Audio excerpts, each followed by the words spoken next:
I'm going to let you guys in on a little secret. There's only two things in this world that I'm scared of. One, Lucas Tracy getting mad at me again. And two, Khamzat Chimaev. Because Jesus Christ, look at this video.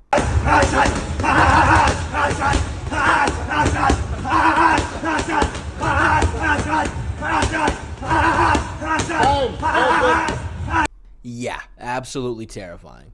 But Khamzat will be fighting Paulo Costa at 185.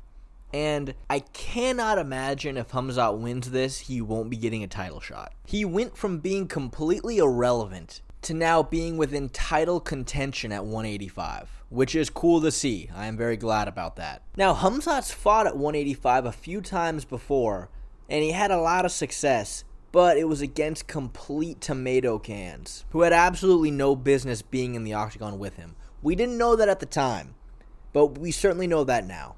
Paulo Costa is an elite fighter at 185, but no one thinks he has a shot during this matchup, and the reason for that is, against Luke Rockhold, he looked like absolute dog water. Luke may as well have had a collapsed lung going into that fight, because about a minute and a half into the first round, he was gasping for air. And despite this being a sure victory for basically anybody in the top 5 of that division, Costa cruised to a decision. Even got caught really cleanly a few times during that fight. I think there's a few reasons for this, which we'll get into a little later. But I'm going to go out on a limb here and say this fight is going to be different than almost all of Khamzat's prior fights. You see, Khamzat has sort of built this mythical status that was kind of derailed by Gilbert Burns a little bit, but before that, and after that, he's known for shooting on guys, lifting them into the air, taking a little stroll while holding them, gently putting them on the ground, and then choking them with whatever he wants. There's some variation there, but essentially he was very dominant. But what if I told you, against Paulo Costa, this might not be the case? I'll explain. There's a lot of things you can say about Costa, but the one thing you can't deny, he is very large. Now, when Khamzat hoisted the leech into the air and held him there for a second while he had a conversation with Dana, or when he literally just dragged Gilbert Burns across the octagon, many assume it's because he's a high-level wrestler.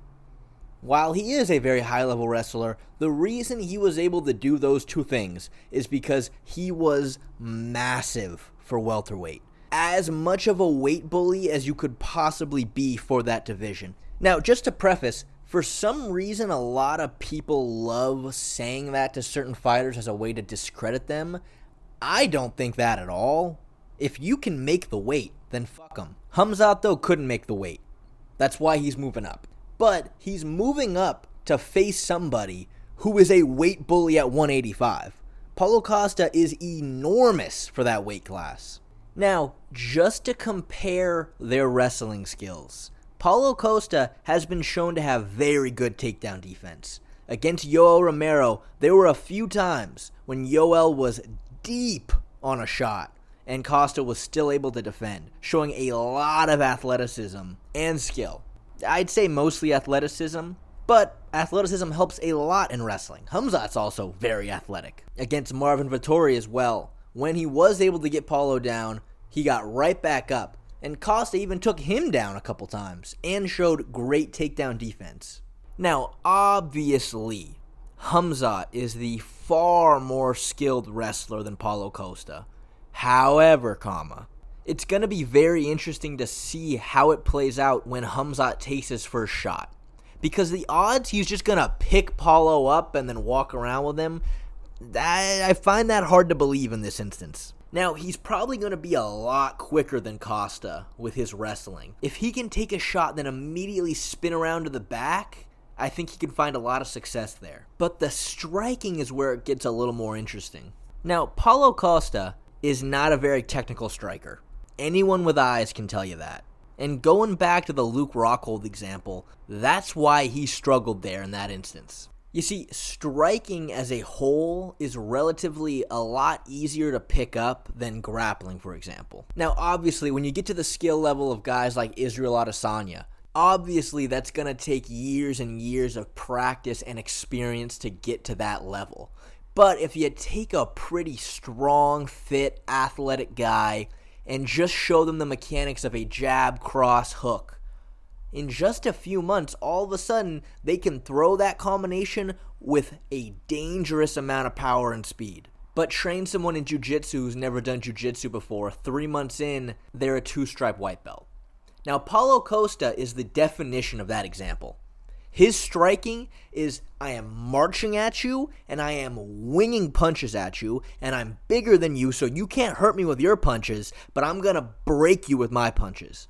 Now, this worked really well against a lot of guys in the division, but obviously, Israel Adesanya just completely picked him apart on the feet. And that's why Costa got caught a few times against Rockhold. He's just not that technical of a striker at all. He's just big and strong and fast. Now, you know who else isn't that technical of a striker but can wing punches very dangerously at you? Gilbert Burns. And Gilbert Burns connected a lot on Khamzat, despite being 4 inches shorter and about 10 pounds lighter. Now, one can make the argument that Khamzat just kind of brawled with him. He didn't take that fight very smartly, which could 100% be true. Only point is, on paper, this fight might be a lot closer than people think.